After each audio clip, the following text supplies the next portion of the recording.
Who do you think is the most responsible? Why would they want him gone? I think Charlie was not allowed to be anything but a Christian Zionist, and he was changing in the last few weeks. Everything began ratcheting up after Tucker Carlson hit the stage. That pissed him off. It was like a full court press effort to lie about everything. I do not like the way Turning Point is behaving. I've made that clear, and nobody is going to emotionally manipulate me and tell me to attack Turning Point would be to attack his legacy. Charlie told me years ago he was having a ton of visions and was telling me Turning Point was going to be death of him. He knew he was going to die young, and strangely knew that I was going to be the only person to defend him. Candace, thank you for having me here. I'm excited, and thank you for making it work on short notice. Of course. These are crazy times, so I totally, we got to be careful about where we're at, right? Right. So it's been a while since we last spoke. Last time you were on, I remember we did after hours where you were saving a few women's lives, and I did want to tell you this on camera. One of the girls that you spoke to actually quit OnlyFans on that day. Wow. Yeah. It was a good conversation. Yeah. I feel like a lot of people think that, I guess, those conversations are not worth it or the show is all theater. But for me, I want to sit across from these young women because anybody's life could have ended that way. You know what I mean? Like I could have ended up being one of these OnlyFans girls if there weren't so many like life interventions, because it's just being sold to women so much. Like, this is the I just want to say that episode with Candace Owens was such a fire episode. She genuinely cares to help the young women, just like how Myron and Fresh, Andrew Tate, Sneeko, all these guys want to help the young men because they understand that they are the future. And I think they kind of see a little bit of themselves in these young men and women, and they just want the best for them, obviously. And Candace was so authentic, funny, happy, excited to be there. And she even said herself that she was happier being on the Fresh and Fit podcast rather than the whatever podcast. I can't stand whatever podcast, but I digress. But yes, it's awesome to see. Candace also let Myron kind of like lead and host her room, her setting from when she does interviews with people. So again, I just commend Candace. That's very rare for, like, she's only done that with like Ian Carroll. Other people maybe, but like most of the time she's the one interviewing people. But she let Myron interview her on her platform. So, and just this is not on her channel either. This is on Myron's channel, which is very unique. So I'm sure there's a whole reasoning behind this, but I'm just happy to see these two talking, and it's a very needed conversation to be had right now. the easy way out. You know what I mean? So yeah, but I wanted to make sure I told you that, on camera, that she literally quit like not too long after you did that show. So that's great, saving lives. that makes me happy. So kind of with that, I saw that you had did a debate on Jubilee with a bunch of feminists. Obviously, we're in a modern day age. Things have changed quite a bit. We've both been pretty critical of feminism, but I think with what you're doing, you're able to really reach a demographic of women that just guys like me and Andrew Tate and others just aren't going to reach because, we're abrasive in the way that we get it. So they might want, another female's perspective on, the detriments of feminism and everything else like that. So kind of given how society is now, how do you see feminism today with young women? And then what do you predict is going to happen in the next 5-10 years? Are we getting better? Is it getting worse? What are your thoughts in general on that? So I was actually very interested in Tate culture, I guess I'm going to call it. So I'm going to put you in that orbit of Tate culture, all of these male influencers that were coming out and calling girls bitchs and hoes and all this stuff, and people sat back and were like, oh my god, this is horrible, whatever. But I'm like, wait a second, whatever you think about him, whatever you think about Tristan, whatever you think about Myron, this culture got very big very quickly, and there's got to be something there, right? There has to be. So that was the reason why I flew out to meet Andrew Tate. There was all these conspiracies that I knew him before and all. I met Andrew a total of 2 times before I did his show. My husband hung out with him maybe 3 times in his life before him and I met. He was actually friends with PJW. And that's how I met Andrew. Gotcha. Like, so my husband was actually friends with PJW. And I just wanted to know what it was, because I'm never a person that will dismiss something on its face and call it a name. Like, there has to be some substance here. And what was actually happening was you got Andrew Tate and Tristan Tate and you got Myron Gaines because you perpetuated a culture of Lena Dunhams, right? So you're acting like men just got tired of it, is what happened. And finally, men looked around and somebody stood up and said, it's actually okay to be a man and you don't have to listen to any of these women. Now, you may not have liked how they said it. You may not have liked that they were doing this on top of Lamborghinis. But the reality is that what sat beneath that was a horribly toxic culture where women were dictating the terms to men. And every time a man did something that actually felt natural to them, you called it toxic masculinity, and books were written, and Lena Dunham is writing articles, and there's a show about this, and Lena Dunham's naked on Instagram. I wrote a whole chapter about Lena Dunham in my book, and she's naked on Instagram, and she's lecturing you if you don't want to see her, overweight, naked, and tatted up. So you can't blame the culture, Tate culture. I don't want to interrupt Candace, but she is absolutely spot on when she says this. People like Fresh and Fit, Andrew Tate, Nick Fuentes, Sneeko, Zerka, whoever, like Donovan Sharp, there's always a reaction to a certain action. The manosphere would not exist if we would not have been as woke and so off the vision of what masculinity is, gender roles, dating, and the rise of feminism has just made men weak and afraid to be actual men. So if there's an argument to be made, if we would have just steered straight and kept things as they should be, the rise of these manosphere guys would not have come into fruition to begin with. Maybe they could have, but not have the impact that they did at the right time. Because Myron and, Fresh, they started back in 2021, I believe. I think they just had their 4-year anniversary. And 4 years, like, they did so much. They impacted the culture so fast. And I think that it's a necessity in a way. Like, the times of crisis that happen in our lives will always happen because of something that is building up so much that people are gonna revolt and a rebellion is gonna be created by it. So it's important to understand that this wave of feminism inspired people like Andrew Tate and Myron Gaines and Jonathan Sharp and Modern Life Dating, Coach Greg. It inspired all of them to rise up, and Kevin Samuels, rest in peace. It inspired all of these men to rise up and speak truth that people are afraid to hear. Until you are ready to address where this actually came from, which was women constantly bashing men over the head and telling them that masculinity, full stop, was wrong. Given the problems that we have, obviously, whether it's me or Tate or other people, will kind of come in and say, hey, this is what you need to do as a guy. This is how the modern day marketplace is now when it comes to dating. What's your approach to kind of combating this problem from a female perspective? First, you have to understand the origin of feminism, right? You have to understand that this was not a culture and an ideology that came because they wanted women to have equal rights with men, okay? This was a CIA-sponsored PSYOP. Gloria Steinem was sponsored by the CIA, okay? These protests were sponsored by men in government. A lot of them homosexual, actually. And the reason for that was simply because they wanted to tax, it was actually twofold, I would say. They wanted to tax household income both ways. And also they wanted women to, instead of focusing on their kids, which comes natural to women, right, to be the quote unquote, like I say, CEO of the household, they wanted to remove that and to have the children given to the government for 6 hours a day. Beyond 6 hours a day, 6 hours a day, plus whatever sports activities, which gives the government full control over the minds of the children.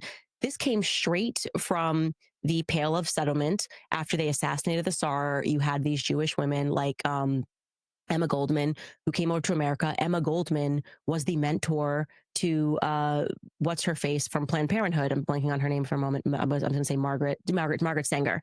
That was her mentor. Mm-hmm. And so this was, in fact, a very radical communist movement that came to America and sought to overthrow families, family institutions, strong men, feminine women, stands in the way of government and absolute control. In your book, Make 'Em a Sandwich, what are some of the things that you tell the women? Because I'm assuming it's a book that's going to be centered around how women can kind of get in the marketplace, find a long-term partner, get married. what are some of the strategies that you tell women to implement to find a partner? You don't have to give it all away. Maybe one it's or two. fine. I don't even try in my book to sell them a strategy or a technique. I just tell the truth. So here's the history of feminism. Here's what we were told in school. Here's actually how it went down, right? Knowledge is power. I give them the actual statistics, the fact that what was sold to you was you were going to be just like a man and you were going to be happier. Women are actually more miserable than they've ever been. If you go back and you ask most women about their grandmothers, they remember grandma being happy, right? So what they actually sold to you, now you've achieved this equality, quote unquote equality, and women have never been more miserable. And women are popping more pills than they were popping and finding it harder to find a partner and wondering why. Well, it's because you attacked natural masculinity. You told men that they shouldn't be allowed to lead. Women have to lead. And actually, you didn't want that, right? You were convinced psychologically in a classroom, as I was back when I wanted to be a feminist or I thought feminism was cool. And you should know that. And I think that that's how you change things without trying to say, here's a strategy and here's how we're going to move forward. Let people know true knowledge, let people know true history. And I think the rest of the stuff happens naturally, or I hope.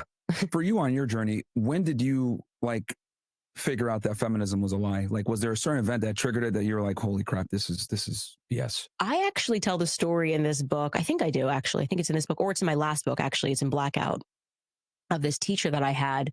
And I was required to take a Feminism 101. It was called Women's Studies. Maybe it was Women's Studies 201 at the University of Rhode Island. And at that time, I was like, yeah, I'm a feminist, of course. Who doesn't want equality as they sold it? Yeah. I get into this classroom, and this teacher, I realized very quickly, was not actually motivated by wanting equality. I was in a classroom where she was trying to convince me that every problem that we had in society was due to men. This was a literal class that was designed to basically teach women to hate men. Yeah. Like, no matter, all you had to do to get an A. And that's exactly why the educational system is a failure to our youth. Because things like this is also partly why I don't, those of you who know me personally, I've been trying to decide if I want to go back to school to study political science. But a part of me is like, I would rather it's going to be a whole bunch of outdated, woke things. And it's like political science doesn't necessarily mean right-wing stuff. It's just politics in general. I do identify as someone that is more conservative, Republican. So I don't trust the teachers that are putting this information into our students. And if you've seen Charlie Kirk's debates, rest in peace to Charlie Kirk, these students are dumb. It's stupid. And anyone who says, oh, I have an education does not equate to intelligence and higher IQ and, comprehensive, thinking, critical skills. A degree doesn't change that. It doesn't impact that. There's been a lot of women, a lot of men with educations that are stupid. So stupid. Was she would introduce any problem. She could have lost her. Yo, Candace and Myron look hella dark in this. Is it just me? At least I can make this brighter a little bit, because Candace looking dark. Not as dark as Fresh, because then I wouldn't be able to see him, but they look dark. I don't know if it's the lighting or what. It's probably because it's Myron's production team, maybe. It's funny. Good interview so far. Keys that morning. I've been like, why did this happen? Patriarchy. Well, you know who designed cars? You know who designed cars? Do you know who designed the whole concept of a car key, and who designed the couch that you lost it in this morning? It was it became to the point where for me, it was like laughable. Yeah. But there was this one particular class where it clicked for me, because when I was in college, I had an eating disorder. So I was sitting in her class, and I was anorexic, and she gets into this topic of anorexia and eating disorders.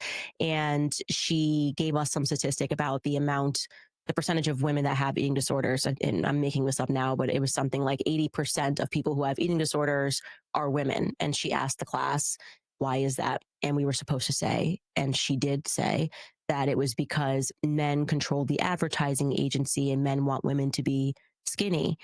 And it had literally, I'm sitting here having this experience, nothing to do with a man. Like nothing, no man said you're fat, you have to be skinny. That is completely made up. And I'm listening to her try to psychologically convince me that my eating disorder came from a man when it just factually didn't. Most people who suffer with anorexia know it's a control mechanism. It actually has nothing even to do with weight. It just is like, this is the one thing you can control. And I just kind of called her out on that. And I raised my hand. I was like, whoa, wait a second. Okay, well, let's look at another statistic. What percentage of people are juicing up with steroids, right? That's not a super healthy thing to do. If we said that 90% of it was men, would you have presented to the class that it was because of women, right? Because women are telling them they have to look like this. And she was, I mean, when I say she went white and she said to me, and I always tell the story on stage, she said to me, I feel like you were sent to me from the men's department. Of course. Yeah. And I told her back that I was sent to her from the common sense department. Yeah. And that everything couldn't be because of men. So I think that was kind of the first time that it clicked for me that this was some sort of a psychological program. In many ways, I was actually saved by. How old were you at that point? I was in college, 20s? So I was 19. Okay. Yeah, right. It was the first year of college. Okay. So yeah, it was a prerequisite. So it was interesting for me, I think. Did that make you shift your priorities? Like, I was never a gun-ho feminist. I just was like in the back of my mind, same way that I was liberal. Like I was never voting Democrat, but if you had asked me, what do you think about this? I would have very quickly been like, of course we need feminism. Yeah.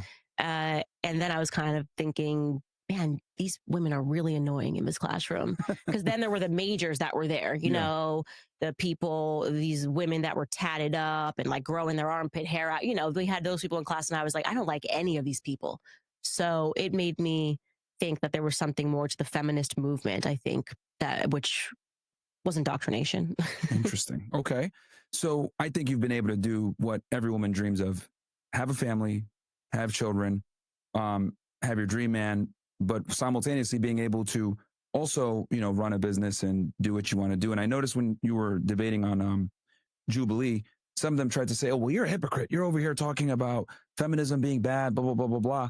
But I remember that part. They kept on saying, like, you're telling women to stay in the kitchen, women shouldn't work and this and that, but you are someone that benefits from the feminism because you are able to work. Basically, I'm like paraphrasing, but they were kind of like attacking her, saying that like you're telling you want women to stay in the kitchen, but you yourself can't even stay in the kitchen. But just because Candace is an exception doesn't make that, like, Candace is someone that's actually very important in this world. She has a role to play, and God sent her directly to open the eyes of many people. And she's someone that's very brave, and not a lot of women, in my opinion, have that same bravery as Candace does. Candace is very arrogant, stubborn is the word I'm trying to find. Like when Candace has something in mind, it's impossible to make her think otherwise. She stands on it, and no one's gonna change her mind.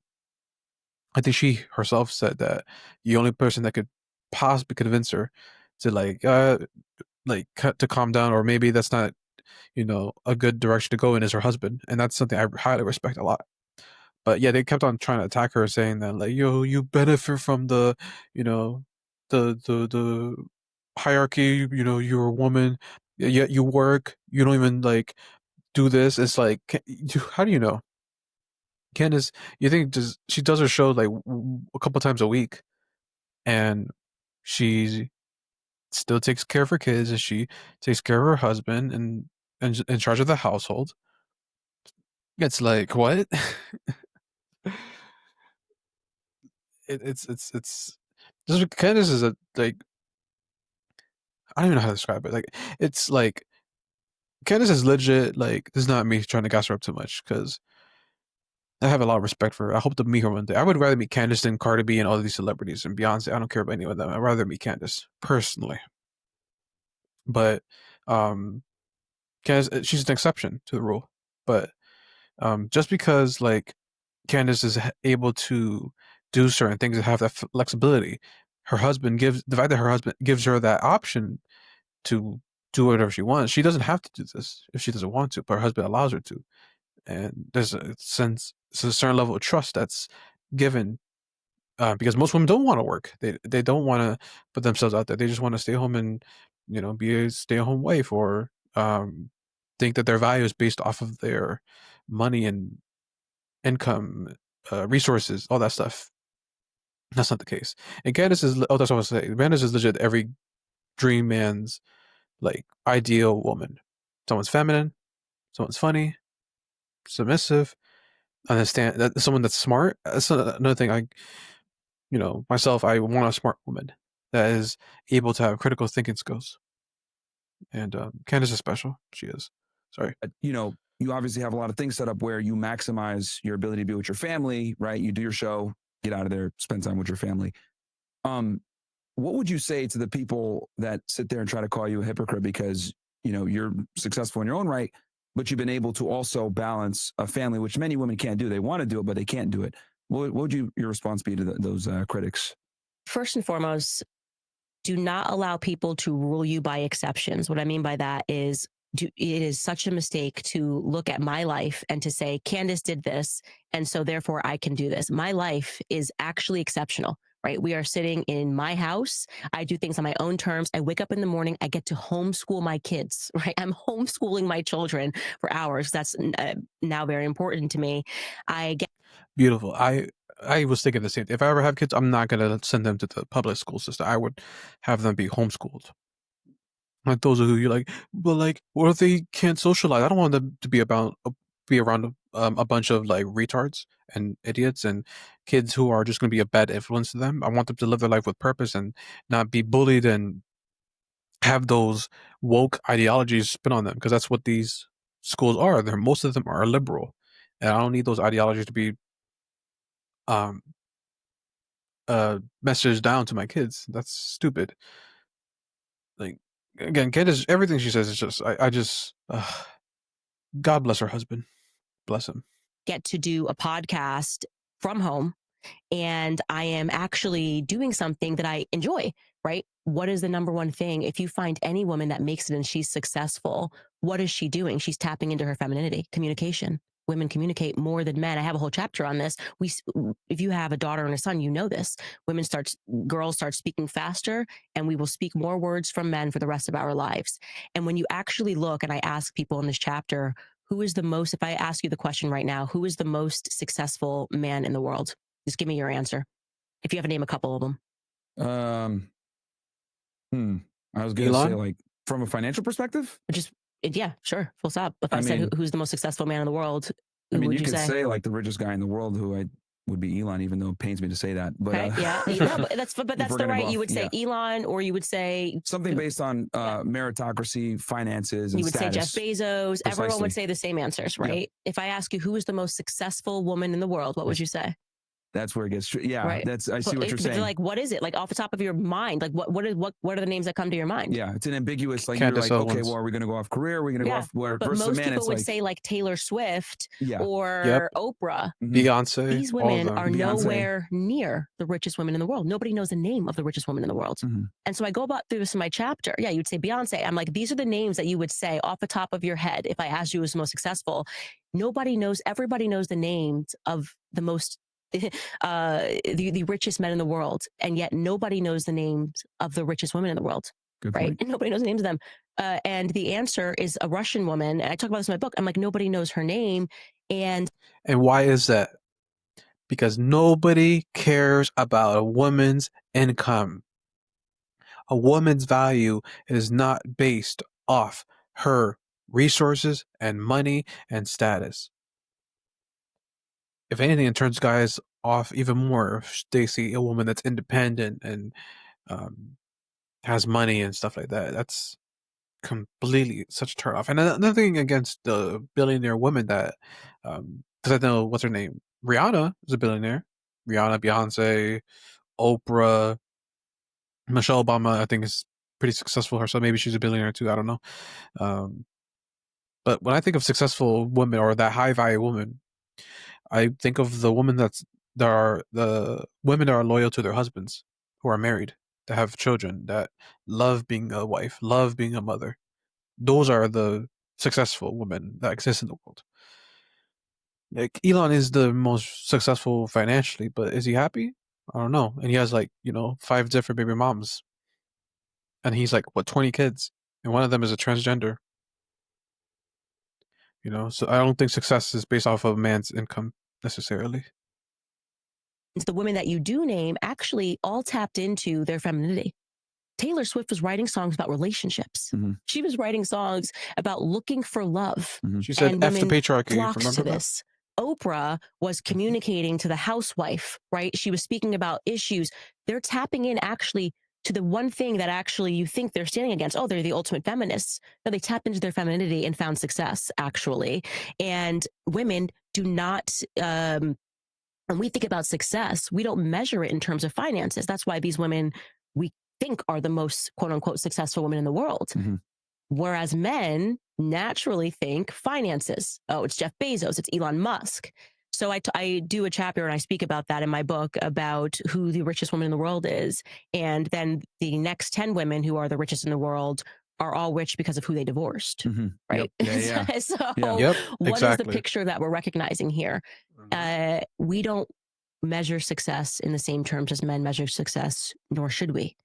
And it's important for women not to think that becoming financially rich somehow means that you are successful or that you have triumphed something in life. And since having children, like, how has that like shifted your priorities as far as, I mean, and you can go into as much detail or as little as you want, as far as like how you've kind of prioritized child rearing versus like maybe your career and doing social media as much? Because I noticed, before you were super, super active. You still post obviously every day, but now it's like, you have other priorities. So how has that kind of shifted? Yeah, my family is my number one priority. I would say having kids made me more secure than ever before.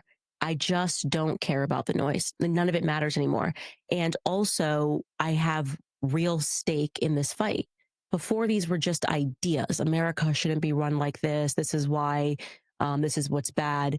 Once you have kids, you have actually a real stake in the future of America. So when I am podcasting, the subjects that I am covering to me are existential, right? Are we being ruled by pedophiles and criminals? That's now existential for me. What is happening in the school systems? What is happening in these churches? What is going on? This is now existential because my children will inherit the America that I fight for or the America that I remain silent about. And just to kind of finish off with the feminism real quick. So what do you think are the top 3 things holding women back from fulfillment and happiness right now? The number one thing I would say that's holding women back would be not understanding the history of feminism. I think once you know that, everything, knowledge is actually power. Mm-hmm. I would say the second thing that's holding them back is the psychology of peer pressure. And yes. And also I think that men have become less like men because is it both sides. Men have allowed feminism to happen to begin with, leading them to become weaker, but also the pressures and unappreciation of men to be men, because men have been attacked for being masculine by women and wokeism, and it's allowed men to be afraid to be what they need to be, which is a leader, provider, a man that is going to put his woman in her place, not be a simp, and just be able to be in a position where he could take care of a woman how she wants to be treated, because we live in this weird 50-50 society, and thinking that men and women are equal when we're not. Because if we were equal, then women and men would be paying bills 50-50 since the dawn of time. And some might argue, well, women didn't always have a credit card, and weren't even allowed to have a bank account, this and that. Okay, and look at them now. Now they do, and they are more miserable and more lost than ever before. That is the psychology, and the peer pressure starts when we are in school, with women being told you have to go to college, you have to have a career. The last thing you should be thinking about, you have plenty of time. And the reason I also added that too, because there's a lot of women that are independent because a man failed them and forces them to become independent as well. And they have this thing in this survivor's instinct within them where they're not going to ever let a man take care of them. And that's sad. That's truly sad. And I just, I don't think women should be working. I think that they should be taken care of and just do other things and just. Most women don't want to work. Let's keep it over the way. Like they just don't want to. Are there exceptions? Of course, but like my mom, she's never worked a day in her life, and I don't ever want her ever to work because if she did, she would know her mental health, she would not be able to handle it. Being around people and just it would be too much for her. It would definitely affect her faith as well. So, if it was up to me, I would just.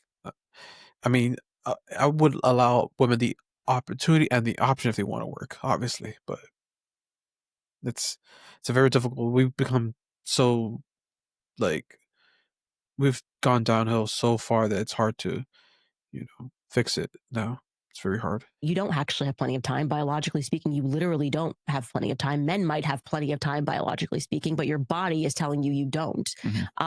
And so I think, and then that kind of gets into the education. The education system truly is just Soviet propaganda in the classrooms. So those would be the top two things. And so they're ignoring their gut instinct and following the herd. So understanding what feminism is and how it came into place makes it a lot easier to understand everything else. All right, fair enough. What do you think so far about this switching politics? What do you think so far about this administration with Trump? Good, bad, the ugly. Sad. Honestly, the first thing that I would say is that it makes me sad because obviously I spent a lot of time helping Trump get elected, trying to help Trump get elected, and Trump is... I see a photo right here, yeah. Yeah, he's a part of my political story, right? A part of my political awakening, if you want to call it that.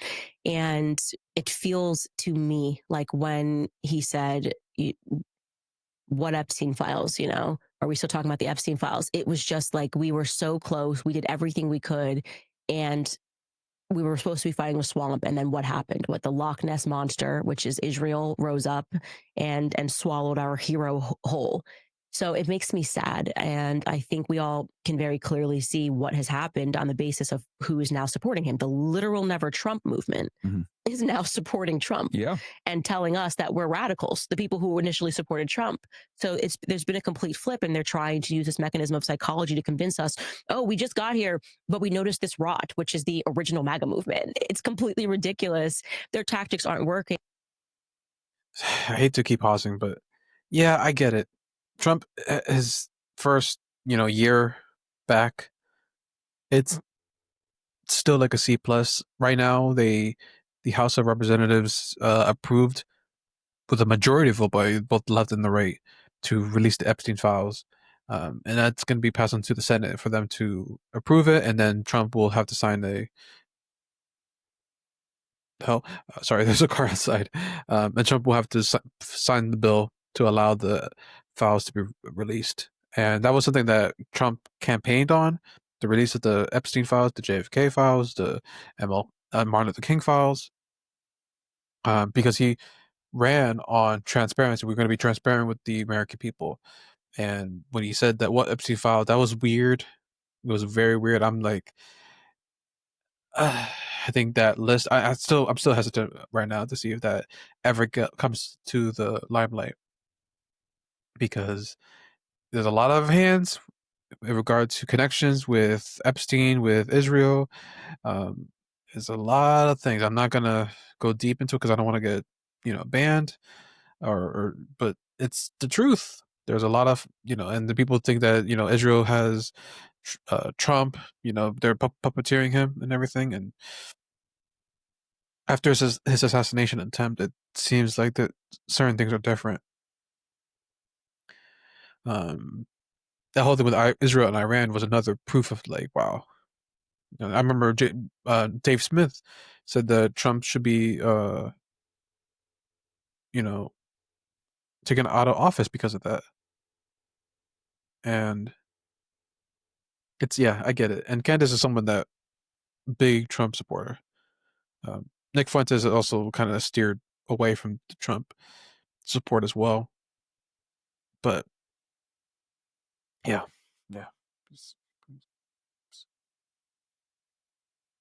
But I think it also indicates to us that there is something very scary and sinister that is in DC, right? That turns good men. It like petrifies good men that go in maybe with the best of intentions, and then they see something else. Like, what happens to these people? We don't know. Like, where is, I mean, day in and day out, Cash Patel and Dan were saying, we're going to do this. We get the FBI. Now they look petrified. They look petrified, actually. There's nothing here, actually, to see about these Epstein files. What are you talking about? You kind of made your show off of what needed to happen with the Epstein files. So it's sad. So if you were to rate them, because people have asked me this question, so now I get to ask someone else. What grade would you give them right now at this point, based on, obviously the Epstein files? I agree with you. It's a huge debacle. It's going to probably be a huge negative in his legacy at the end of the day. If you had to grade his presidency so far, within we're 11 months in roughly, what would you say? So I would say I'm biased. So if you're asking me to grade, you know how you would have those teachers where if you would take a test and they would automatically flunk you if you didn't put your name on the paper? Oh, yeah. Yeah. The Epstein thing for me is like automatic flunk if you don't put your name on the paper, right? Gotcha. So if I'm a mom now, so this was the most important thing to me, was figuring out where the pedophiles are in our society. And that was your number one voting. This for me, becoming a mother, because you have to remember Epstein, and I did a partial series, a mini series on what we discovered about him. He just got pulled to the ranks, right? Bankrupted Americans. Same thing with the Maxwell family. Bankrupted people in England, and was allowed to do this. He had absolutely no background. He was given access to children. He had an office on Harvard campus, despite only having a high school diploma, which I can't even verify his high school diploma, if I'm being honest with you. And this was going to show us everything. He had access to Hollywood. He was working with Weinstein. He had some notorious fight with Harvey Weinstein right before Harvey went down. So now I'm kind of going back in my mind and thinking that's a question I should probably ask Harvey Weinstein, is what they were fighting about. And he had access to models. I mean, this man was just handed the keys to Les Wexner's empire, which, even how that empire started has got a shady story, with a guy who said that Les Wexner was the literal devil. He was the guy who controlled Victoria's Secret. He said, this man is evil. And then suddenly that guy jumps off the Golden Gate Bridge and decides to give his company to Les Wexner. That doesn't really make sense. So we had this rare opportunity to really understand how the Matrix was put together, in my view. And Trump took us to this line and then balked. And I'm not sure why he did. Okay. Maybe it's because he almost survived his assassination attempt. He survived his assassination attempt. Yeah. Two of them. And maybe they put him in a room and said, here's how it's going to go. Mm-hmm. So I'm going to try not to judge him, because I don't know what he is going through. But for me, the Epstein files was a name on the paper. So what are your thoughts on the current news? Because it just resurfaced again. They're, in the process right now of getting everything classified. I understand that there were a bunch of emails that came out. And it's coming back up again. I can tell because I'm seeing nothing but CNN clips on it. Anytime they love to hit Trump when it comes to this Epstein thing. Mm-hmm. What are your thoughts on the latest information that came out recently with the emails and everything else like that? When he initially balked on discussing Epstein and Pam Bondi did the whole crazy bit, I was told that it was because there was donors he was protecting, and that makes sense to me. I have never felt, and I'm a pretty good vibe person, Trump's not into kids, right? Mm-hmm. So the nature of the emails, was he at a party when people should just think about that. People say, oh, they exchange, like he was on his plane, never on the island, but like was on the plane, or was it a party? If you were at you live in Miami. If you were at a party, the idea that somebody could be at any club that you are at, or any party that you are at, has somebody that's underage and looks like she could be 18, and that doesn't really track to me as any evidence of anything other than the fact that he was at a party once, and Jeffrey Epstein was very clearly running a sophisticated network and a blackmail ring. So I don't think that whatever they have on Epstein with Trump and Epstein is going to implicate Trump in any of that stuff. Yeah. And I've been around him. And that's the thing too. Even the victims of Epstein said that Trump never did anything wrong. That's why it would only make sense that Trump is under some type of like hostage situation or pressure. Like after his assassination attempt, them guys was like, all right, you got lucky. So just stick by and make sure that we don't get, exposed for this type of stuff. And it's important to, because the thing is, like, everyone was in on Epstein. Like, all these billionaires with like such as not Bezos, the one that's in charge of Microsoft. For his name, it's gonna cross my mind. Him, but the prince of the queen's son or her uncle, or him too was connected. Kevin, I'm sure. Harvey Weinstein, Kevin Spacey. There was Stephen Hawking as well. Let me see, what's his name? It's gonna piss me off now.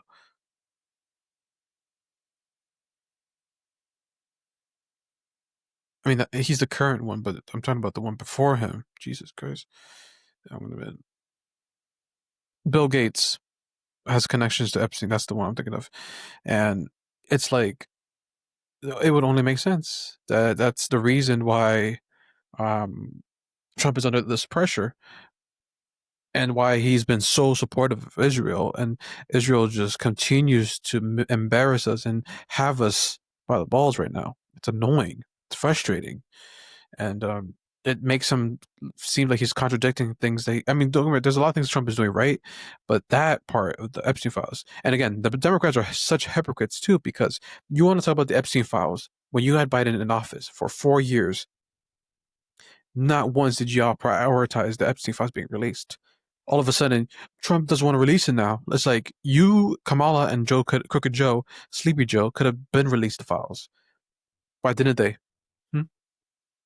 So, yeah, I'm praying that these finally get released. I need to know who was on the list, who was at the parties, who went to, because everyone was a part of this. Like even like famous celebrities were a part of it too. It's but the thing that's important about the file is to distinguish. Okay, who was here, right? Who had the blackmail on them?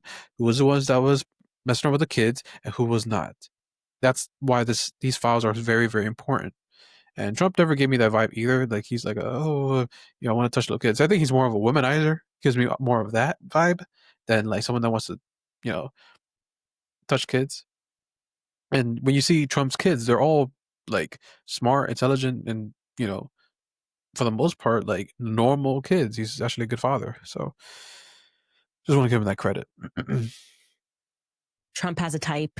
Better father than Joe Biden, that's for sure. His kids, Hunter Biden, my God, is a mess. And I have never felt that vibe from him at all. But I do think he's protecting some of his donors. I do believe that. I believe that too. I look at them and they just creep me out. And he took a lot of money from Miriam Adelson, the Adelson family, hundreds of millions of dollars from Miriam Adelson. And I think that's kind of the beginning of everything. So when they started leaking these emails, I read it as like a public threat to him. Maybe they're arguing about something in the background and he's holding the line on something. So because they obviously have all the Epstein stuff. He was their blackmail guy, And so if people don't listen, they probably do a little trickle. That's how I read it. I read it as like a public threat and they want something from him and they're going to be like, capitulate or we will hit you with everything they have. And we need to have a leader that just comes right out in a press conference and says, they have this about me. They've been threatening me with it. I'm going to tell them to release everything and I'm going to hold the line. People would cheer. We wouldn't even care. We'd be like, okay, like as long as you're not implicated in harming children, right? I can deal with you being at a party that Epstein was at and finding out that whatever it is that they have on you. That's my gut instinct about the whole thing. Yeah, no, I agree with you that I think he doesn't give me the vibe that he's like doing that type of thing with children. But I do think that maybe there's something in there that looks really bad optically. And that's might be why, or to protect donors, like you said, because I look at it like if there was something really bad like that, the Democrats would have exposed that during the Biden administration. Exactly. If it really was. So, that's another thing as well. Speaking of the Zionist lobby, we're talking about Miriam Adelson and Epstein and everything else like that. Last time we spoke, you were literally like a week or two before you left Daily Wire. It's been a while now. And obviously a lot of things have transpired, right? You've had a meteoric rise. Congratulations. Meanwhile, your Candace is bigger. Ben Shapiro has had a meteoric down. Like Candace is bigger without the Daily Wire. She doesn't need the Daily Wire. The Daily Wire needed her. And they're idiots for firing her. And people who say the Jews, the Jews don't run America, they don't run the world. Like freedom of speech exists, right? But then the moment, then it's like her boss and people like Brandon Tatum, that's like the Jews don't run everything. Like, you could say things about Jewish people and whatever, and it's not gonna be counted as anti-Semitic or whatever. But it's the fact that like Candace got fired because of her Israel point of view and seeing the truth of it all. Because Ben Shapiro is a freaking Zionist. He's a freaking like Jesus, pro-Israel, everything, all the way pro-Israel before America. We could send as many billions of dollars as much to Israel, but the United States, like no, like the fact that people could get canceled and become like demonetized on YouTube channels, and like that kid as well that got deported when he was a Palestine supporter. I think it was the Columbia University. I think it was there in New York, and just because he was pro-Israel, and they deported him, and like thankfully he was able to stay here in America. But it's like, bro, that power, that Zionist power is very powerful, and it's only going to get worse. And I think it was Mark Levin or some pro-Zionist guy was like, "You think your crappy podcast is going to stop us? We're going to censor everyone. We're going to make sure that y'all don't talk bad about Israel." All this, I'm like, yo. And if you guys know who got a percentage of TikTok, another Zionist, it's the influence is annoying and crazy and so obvious, and the fact that people are in denial about it, like the fact that they try to cancel Nick Fuentes so young because he was one of the first people to really expose the truth of the Israel lobby and how we get no benefit, zero benefit from giving aid to Israel, who are our greatest ally, who haven't allied with us in any type of way, and if anything, are the main reason why most of the United States go to wars. And I know some people are going to be, what do you mean by that? Just do your own research. Follow Myron. He talks about it a lot too, and I've done my own research as well. And we legit get no benefit. And a lot of things, 9/11. If you've seen the Osama bin Laden letter that he sent back, to the United States back in 2002, that went viral back in 2023, around after October 7th, you'll see it's like, dang, we really, the Middle East hates us because we keep getting into their affairs and our connection with Saudi Arabia and our support for Israel. Our support for Israel it's going to be the detriment of America in the long term, as it already has for many, many years already. Can you kind of take me through that day of what happened when, because I remember you had been in Miami for a bit, and then I think you might have went back to Daily Wire for like a day or two, and then they said, "Hey, we're going to get rid of you, blah, blah, blah." Can you kind of take me through how that all transpired and how you've been able to kind of use that cancellation from their perspective to just utterly destroy them and flip the roles? So, gosh, I was fired in, what was it, March of 2024, and I obviously was very surprised about it. I did not know it was coming. I was, look, even if I sensed it was coming, I would have never have thought that it would have happened in the way that it happened. I would have thought that we would do everything that we can to keep things friendly. I mean, you don't want to work for any company. It's just unprofessional to want to work, to dedicate years of your life to any company and not have things, even if they're not on great terms, you still want to make it as peaceful as possible. TMZ reported, and I have to ask you this because I've always been wanting to ask you this. They reported that one of the reasons why they wanted to get rid of you is because you did the show with us. And when we talked about Jews, we hit the sound effect, the cha-ching sound effect, and that, I guess that infuriated Ben Shapiro. Is that true? Or I know where that leak came from. Okay. Yeah. You know what's funny? Crap, I just lost my train of thought. When wait. Go back real quick. True or Jew? One of the reasons why they wanted to get rid of you is because you did the show with us. And when we talked about Jews, we hit the sound effect, the cha-ching sound effect, and that, I guess that infuriated Ben Shapiro. Is that true? Or oh, okay, now I remember now. So notice Candace has never talked publicly about the main reason why Ben Shapiro, the Daily Wire, let her go. And my brain canon is that Ben Shapiro was like, okay, Candace, this is my Ben Shapiro impression. He's like, all right, Candace, so we are releasing you from the Daily Wire. You are no longer going to be a part of this organization. Your stance on Palestine and being against the Israel lobby is completely unacceptable and tolerates everything that my Jewish family is about. And excuse me. And so you will be signing this NDA where you will not be publicly speaking about us anymore. And that's just how it goes. And Candace, in my head canon, it was like, okay, Ben, since you want to fire me and do all this crazy stuff, I already had this planned out because I know you already, buddy boy. Here's my NDA. So you don't talk bad about me either. And notice how Ben never also talked about the reasoning for firing Candace. He's had little jabs at her, of course, but it's funny how she even ended up working with the Daily Wire, knowing that Ben Shapiro has been trying to end Charlie Kirk because they know that Charlie Kirk is the potential face of the Republican movement way more than Ben Shapiro.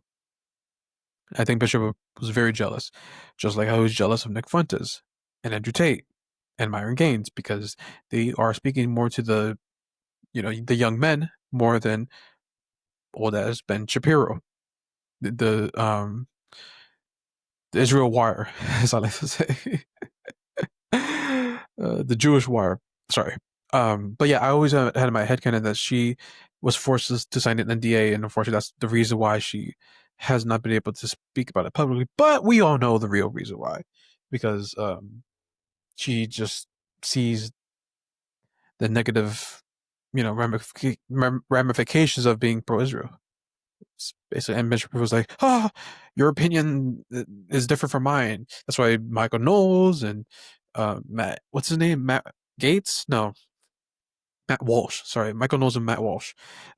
They just be like saying everything that, play it safe and just, yes, Ben Shapiro, I will do whatever you say. And whatever you want me to say, I will say it. I know where that leak came from. Okay. And it came, gosh, am I allowed to say anything about this? She no longer works for the Daily Wire. And I think she was behind that leak. Yeah. So she no longer works for the Daily Wire. So that was she definitely signed an NDA. Interesting. I can neither confirm or deny whether or not that is true. Okay. But what I will say is I would have never expected that sort of a PR. I mean, it's just the opposite of the way that I am. I mean, I've worked with several companies. I've worked with PragerU. I have obviously a lot of disagreements with them now, but I had a very peaceful working relationship with them. They treated me fantastically. I've said it 1,000 times. Like, what I think about them now and what their contributions are to what we're fighting, I could never go back and say like one bad word about how they treated me. They were really good employers and very communicative. I ever had an issue. I mean, I think my contract with PragerU was like 2 pages. I'm not even kidding. It was crazy. Marissa never even wanted to talk about contracts. She's like, if we ever have to talk about the contract, she was like, you should probably leave because like I don't want you here if you're not happy. Yeah. Obviously had a very great relationship with Charlie Kirk, Turning Point USA. So for me, having never had any sort of a debacle ever in my life, in terms of working for people, it was new, it was global, there was so much happening, and I didn't know if we were going to survive it. Genuinely, my husband and I, it felt like it's like trench warfare. Your every move, you're not even thinking about the implications. It's like, I just have to put one foot in front of the other and fight. And I first and foremost just grateful to God that my husband was just rock solid. I think if my husband had shown even a fraction of apprehension, fear, anything, I probably would have come apart. And this again gets back to the importance of marriage, because there are things that men are designed to deal with. Women are designed, like I was good on the psychology games of what they were trying to do, but in terms of just getting down and building the infrastructure and like, okay, we need to rebuild the podcast. We got to do this. We got to figure this out. We laugh now. I mean, even because my team came with me, which was something that was also a huge blessing. I'm so grateful to my team, because I went to them and I was like, I don't know if this is going to work. We can't offer you health insurance. We have nothing. So if you leave, the comfort of where you are taking a risk. Yeah. And we don't know where this thing is going to end. And also we're like being banned from society also. Yeah. So the chances of this podcast working when we're banned from everywhere, exactly. Even YouTube demonetized us. It was slim to none. And they were just like, we're coming with you. So to look back on that, it's just a tremendous amount of gratitude and appreciation for the audience, my team, and first and foremost, my husband, you know. So he helped you through that process. Cause yeah, I remember like it was all over the place, and, you know, obviously there was an enormous amount of pressure, but you were able to use that to your favor. You get let go from Daily Wire, you start up your own thing. And, you know, obviously this topic is a very controversial topic when it comes to Zionism, Jewish power, and these other things. And it led to some things. What red pilled you on this topic that made you say, I got to speak up? Even though this is a very taboo topic, you could get, you know, like you said, deal with demonetization, cancellation, losing an employer. What made you say, I got to speak up on this? I want to get into heaven. And I think people don't realize that that's real. Like, I think people who are atheists don't understand that a part of this whole psych operation was to make you an atheist. Because if you knew for certain that when you die, there is more, which there is, you would be living your life differently, right? I want to get into heaven. And so at the very moment that I know anything is true, I can't tell a lie, right? So when I was working, and giving the example again for PragerU, I genuinely, first off, wasn't up on the topic of Israel. It wasn't kind of a common discussion. There was no pressure on me to get out there and say things that are pro-Israel. I just genuinely believed it, in the same way that I tell people Charlie Kirk just believed it. There's no conspiracy. He just was like, yeah, Israel, I'm a Christian. And obviously Israel has biblical connotations, and so I support Israel, almost like it's a periphery. Yeah, it's like a default setting. Yeah, it's a default setting. Yeah, literally, yeah, in the factory GOP setting. Yeah, and people who attack that and assume that everyone's in on an agenda should stop doing that.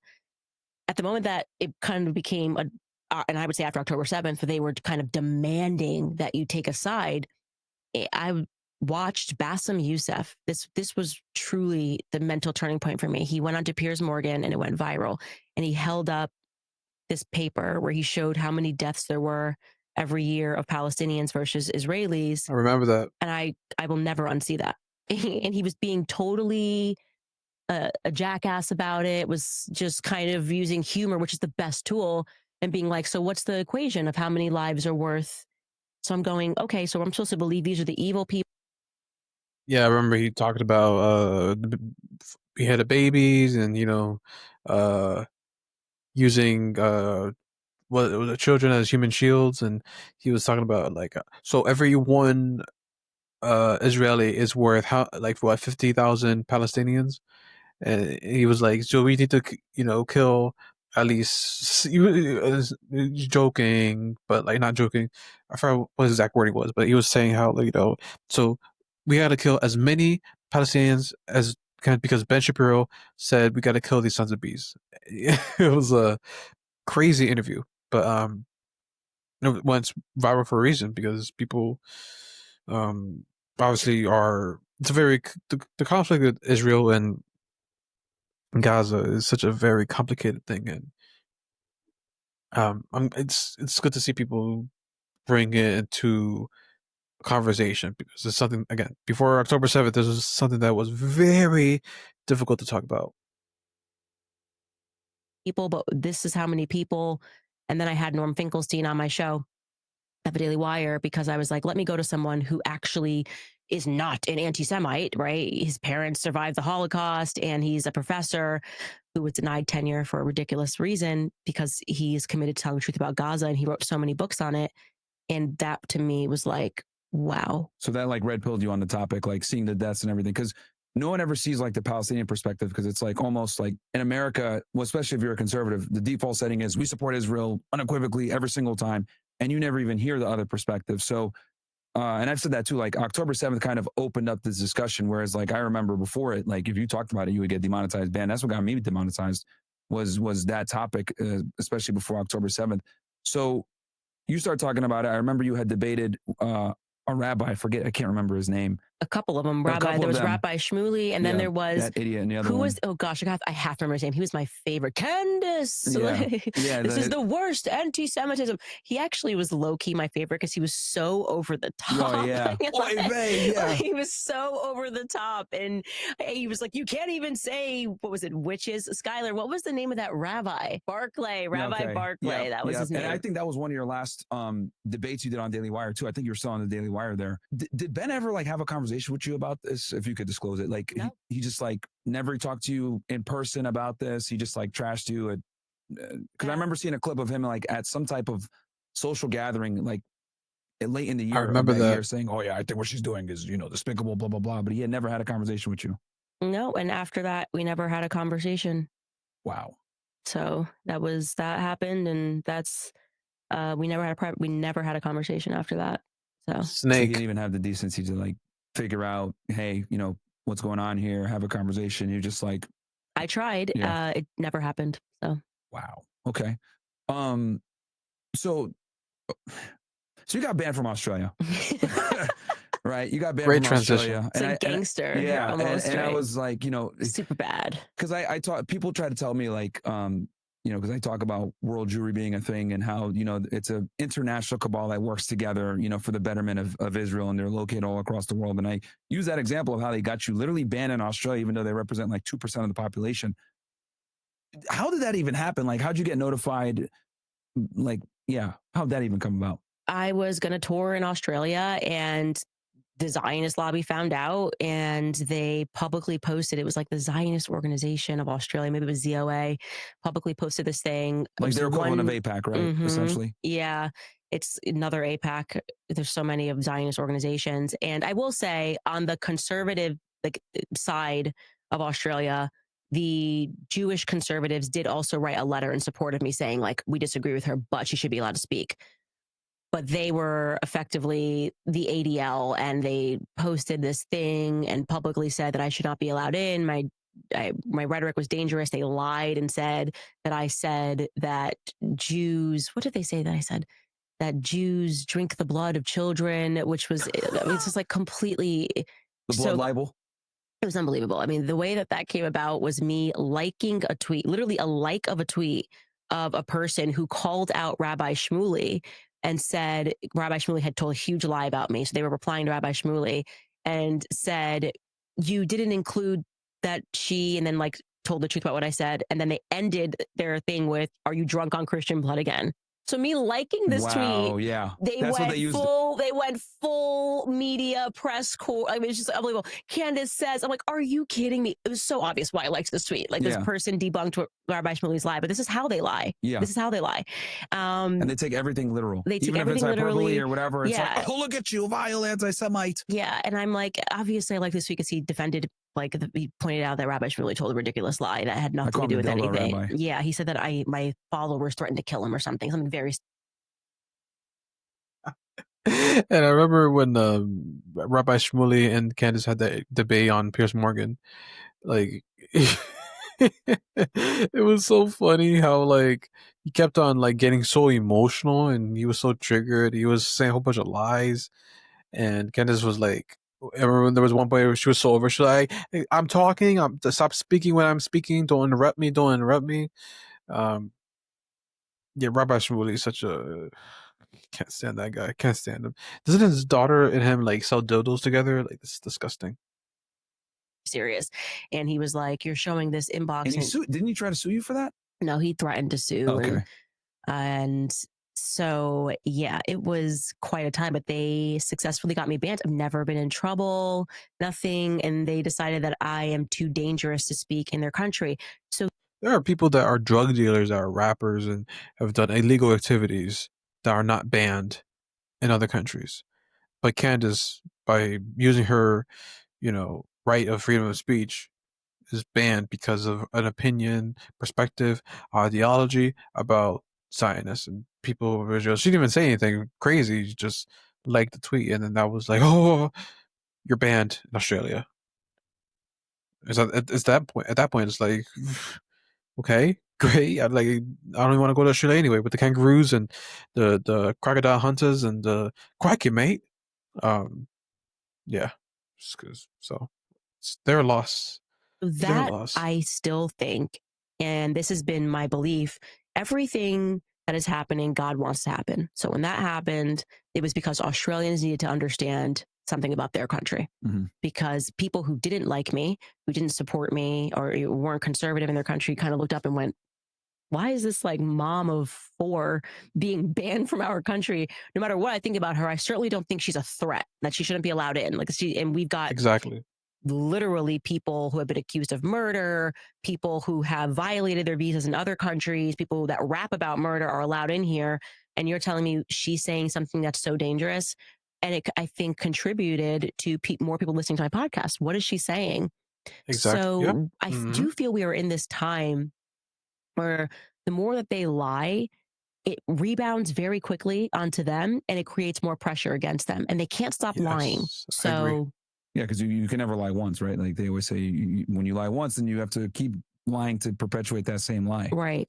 So New Zealand also banned you, right? And then you were able to how'd you go about being allowed to come back to New Zealand? Did they write a petition or how'd that happen? No, actually their person, so they have a reciprocal system, which is weird, but if Australia bans you, you get automatically banned in New Zealand. So New Zealand didn't actually ban me. Tony Burke in Australia bans me, and they have some weird reciprocal system.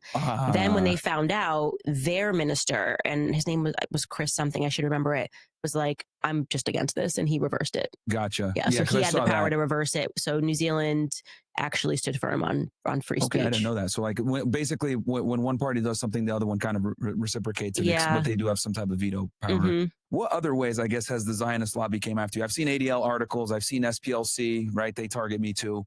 And Candace won Anti-Semite of the Year back in 2024. And I was like, of all people to be winning anti-Semite, or as Aiden Ross would say, you're anti-Semitite. He's so stupid. Aiden, you need to get help. To win the anti-Semite of the Year, it's kind of like, I'm not sure if Tucker Carlson was on his pro or anti, Zionist wave back then. Myron definitely deserved that award. Nick Fuentes definitely deserves that award. Sneeko maybe, but Candace is just more. She's just fair. She just acknowledges lies and wants to speak truth. So congratulations, Candace. Love that you won that award. Oh gosh, it was everything. It was everything. Did they lobby to get you demonetized on YouTube too? Absolutely. Yeah, that came from the Awesome Jew. Yep. The Awesome Jew, who was in attendance, by the way, when Charlie got peer pressured in the Hamptons. Mm. And yeah, it was just a full court. They were like, just start mass reporting her for violence and violent rhetoric. And they did that. And then I had no strikes. And then I went to all strikes overnight, and YouTube demonetized us. We were demonetized for 6 months, I think. Mm. It was like September, maybe it was 4 months. And so that was, can't make any money on YouTube. So we had to we had to then build our own website, which we did. Mm-hmm. So what it forces you to do is to become your own power center, right? If you ban people everywhere and you say you can't, you're not allowed to fight in this realm, we're going to start building our own realms. And I think they're learning that lesson, is that there seems to be the opposite thing that's happening. So they would attack us on YouTube. They obviously got petitioned to get me fired, banned from Australia. They went after like my family members. Obviously, they tried to pretend that there was all this friction between me and my husband's father, and that could not be further from the truth. I love my husband's family. They have always treated me very well, but they wanted that narrative out there because it was part of the cancellation. Is even though her own family hates her. No, we have different viewpoints. Yeah. People can support Israel. People cannot support Israel. You don't marry into ideas. Yeah, of course. Of course, there's nothing wrong with having disagreements. But. Right. And I'm just thinking what else they attacked. It's been nonstop. And then of course the lawsuits, nonstop legal lawfare. So right now, between you, Tucker, Nick, they're attacking all three of you guys, saying, "Oh, you guys are anti-Semites and you guys are pushing this whole thing." And I give credit because you three have done an incredible job of, awareing the American public on this topic when it comes to Israel's control of the Middle East, what they're doing over there, how they've been able to get away with this for so long, killing people and no one knowing. And they've been targeting you guys quite a bit. and I see that, you know, there's been a bunch of drama with Megyn Kelly and Ben Shapiro and everything else like that. What are your thoughts on the entire on the situation? Because, like, you know, anytime they mention Tucker, you're right there, right? When it comes to the criticism of Israel. Yeah, even Bibi Netanyahu name checking us was crazy. Yeah. On the TikTok thing and why they needed to buy TikTok. They're letting you know this is a psychological operation. That's what they're telling you. They've gone masked down, and it just they've just come more inward. I have no idea why they kept attaching me to Tucker Carlson. They wanted both of us gone, and Mark Levin loves you. Yeah, I know. They force fired Tucker. They force fired me, and then they realized, oh, we can't control them, and we started having to build our own power centers, and they didn't like that. And they made you guys bigger. Exactly. So. And then with the Nick Fuentes thing, I promise you, I had never heard the Nick Fuentes backstory until after I was fired from Daily Wire. There was this Twitter audio or X audio space that he did with Jeremy Boring, who at that time was the CEO of Daily Wire. And I heard the backstory. And I was like, this is insane. Like, what happened to him? Nobody can look at that backstory of what happened to him and not realize that it was just evil. They did everything they can to contain him. It's ridiculous. It's like he had his life ahead of him, and so you kind of root for that. You're like, no matter how I feel about him, I root for him against the Zionist lobby. And this rule that you can't speak to Nick, why can't I speak to Nick? Can't my audience decide whether or not they want to listen to him? There's this false idea of platforming him, that somehow that's going to be harmful, and you can't. And most recently, I mean, by the time of this recording, there's that actress from Succession. She was Humphrey. She was like the love interest to Greg in Succession. She, her agency dropped her, and she was, I think, supposed to be doing a movie, and she got let go from it because she interviewed Nick Fuentes. And mind you, the interview happened like a month ago, weeks ago. And she's like a socialist. She's not even like Republican or anything. But she just wanted to have a conversation with him, and it led to her like getting canceled, kind of. And that's so messed up. Like, we're not allowed to speak with people.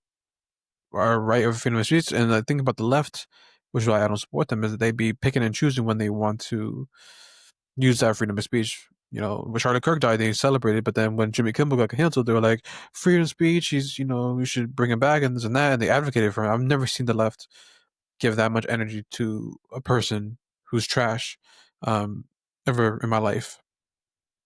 So yeah, this is just insane. Platform him.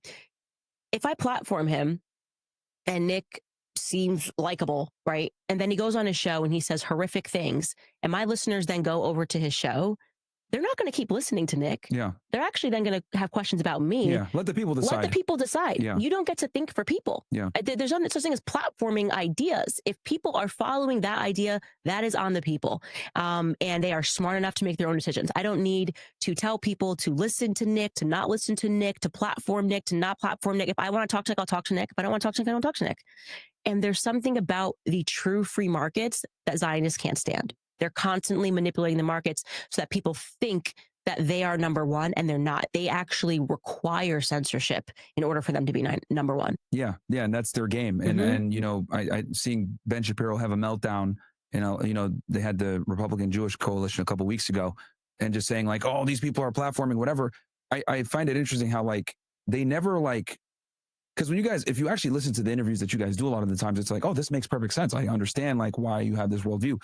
They never criticize what you guys talk about, right? They always criticize you guys directly, saying they're pushing anti-Semitism. Well, what are they saying that's anti-Semitic? Oh, well, it's just anti-Semitic. And they don't even want to have the discussion, the debate, usually the truth or anything. Yeah. Yeah, because when you hear Nick Fuentes' backstory, it's compelling. It just is. I was compelled when I heard it. I actually haven't gotten around to watching his interview with Tucker. It's on my to-do list this weekend, but I'm assuming he told his backstory. Yep. And then people look at it and go, what is up with the Zionist lobby that they're going after 18-year-old kids for questioning Israel? That's actually what they're fearful of, is people understanding just. It's funny. Nick Fuentes is probably like blushing right now, even though him and Candace have like a funny back and forth beef. Nick Fuentes, I think he's like doing jumping jacks, excited because Nick has a crush on Candace. I could tell. Like Nick himself even says that, like, you know, I am attracted to people that are not my race, but I can never marry them. And I think he will make the exception for Candace. Yo, Nick is funny. But it's good to see Candace talk good about. I mean, at least having some feeling bad for Nick, because her interview, I'll be honest, that was like something I didn't appreciate from Candace. It felt like when Fresh and Fit went on Fragrant, it felt like an ambush. It felt like a try to gotcha. You know, they didn't even talk about Iran or Israel. They didn't talk about other things. It was like it went personal. Not even personal. It was just like stuff in the past. Like, who cares? But yeah, the most interesting part of that interview was the ending when he was like, "I'm not gonna," like Candace. In addition, I understand that she has a family now, but her trying to say, Nick, you should start a family, and I think Candace kind of underestimated the target that Nick Fuentes has become over the years. The assassination attempt he had last year, the getting his bank accounts frozen. He's not able to open a bank account, and being demonetized on everything. Even Rumble's not even paying him, which is crazy to me. His YouTube channel is gone, like everything gone, and he's still just as relevant. People are searching for him, trying to hear him talk. And I noticed that the wave for Nick has really gone up ever since Charlie Kirk's assassination. And the young group, the young men are looking for someone that can inspire them in a way. And Nick has become that face where he's like, oh my god, he's a little extremer than Charlie Kirk, because Charlie Kirk kind of embodies the average American, right? But Nick has obviously more edge to him. He's like if Myron Gaines and Charlie Kirk combined together, it would be Nick Fuentes, because Nick actually stands on his beliefs and has some misogynistic views and whatnot, low racism. It's hilarious, but he does have certain standards of policies and politics that I tend to agree with, and he's funny, he's hilarious, very well spoken. The only thing about Nick is that, like, bro, you're half Mexican. Don't be forgetting that. You keep saying you're white, you're Italian, but bro, you're half Mexican. Your last name is Fuentes. You're more Hispanic than anything. How long this has been. Oh, speaking of Hispanics, in my city, there's ICE is here. So if you guys see me no longer on the podcast or no longer on this channel, just know that they deported me back to Panama. I'm an American. So I'm just joking, guys. But if you guys, everyone over here is like panicking. Oh my god! Like, my dad was telling me that people in the Lowe's and Home Depots, all the Mexicans that be there, it's completely empty. They're not there. So people didn't go to work today because they're out of fear that ICE is gonna take them away. And my grandfather's scared from my mom's like, don't go outside. Like, they might deport you. And it's like, I got nothing to hide. Like, I got nothing. I'm not afraid. I'm not scared. So I just find it a little bit funny. I know it's messed up. I get it. It's horrible circumstances, but these are the extremes. This is the extremes that that are going on right now. Sorry. Going on, how vicious it is. Understanding just how long this has been going on, how vicious it is that it will even go after an 18-year-old who's just asking questions, literally. And yeah. Jesus Christ. I'm sorry to keep pausing, but even the fact that Ben Shapiro replied to Nick Fuentes' tweet when Nick was like literally not even like a known person whatsoever. And obviously Ben Shapiro at this time was like known, like he's probably the face of the conservative movement. It's like, it just shows how deep this rabbit hole goes down with the Israel lobby. Yeah, I think that's what it is. It's the mass awakening that's happening. Yeah, no, and I credit you, Tucker, Nick, some of the biggest voices in it, like waking people up to this problem that we've had for so long, right? I mean, it got us into wars. And I do think that we're making an impact on it, because I remember when Trump bombed Iran, he had a lot of pressure on him not to do it, right? And he was like kind of going back Charlie and forth. Kirk. I know Steve Bannon had like went to the White House and told him don't do it, or at least push it off a little bit. And he bombed him, and then he ended it there, right? Who knows if he didn't have that pressure from his base to not go to war, if he had it, would have expanded the conflict, because we know Israel wanted to, right? If this was like 2003, who knows if we wouldn't have just gone into like a full-on war. But I think big voices in social media that we didn't have back in 2003 were able to kind of pressure, like, hey, we voted for no wars. Like, and then it kind of held forced him them to be to like, it. I want to keep the base. All right, just bomb them and get out of here. Cause that was even very unpopular. And then you saw the neocons go, oh, you were panicans. It was just going to be in the whole time you guys were just panicking, and it was just one response. You thought there was going to be a broader war. And John Miller put it quite succinctly he tweeted and he said, no, it's because we panicked and freaked out that this didn't happen. This is like saying robbers outside trying to rob your house, your dogs start barking and the robber goes away and they're like, oh, you were just panicking. It's like, no, it's because the dogs were barking that this thing didn't happen. So no, every time which by the way, he still wants his war with Iran. They still want a regime change in Iran, and we have to continue to bark and continue to say that it's not okay. And it worked because we held the line on it and used our platforms to say, this is the red line. Yeah, no wars. And he literally was very ambiguous about it for days. So, and I think a big part of that is from all the pressure from his base with people that have big platforms. And this is kind of a beautiful thing where we have with alternative media, because I remember, and you remember too, we're around the same age. The Iraq War, there was no dissent. Right. We're going and nobody cares, and we don't, there was no one else talking about it. The news was super pro-war. Everyone wanted to go to war. And it wasn't until 10, 15 years later that the smoke evaporated and we're like, oh, this was a waste of time. Why did we go to Saddam? Has nothing to do with bin Laden. Like, it didn't make sense. So let me ask you about, I guess, real quick with Harvey Weinstein. What got you interested in like getting his story out there? So actually, I started working on the Harvey Weinstein documentary when I was at the Daily Wire, which, So okay. Somebody on his team reached out to me because they thought that I would be the only person that would look at this fairly, which is interesting because obviously he's gave millions to the ADL. You know what I'm saying? Yeah. So we were this very unlikely duo, and I thought he was guilty. I thought there had to have been some guilt. I mean, there were so many women that were coming out. But this is how the media is effective at psychology, is that they know if they say something over and over again, it becomes true. And actually, I realized I didn't know anything about the case. And when I took a look at it, I was shocked. There's no question that Harvey Weinstein should not be in prison right now. And that's the definition of Me Too right there.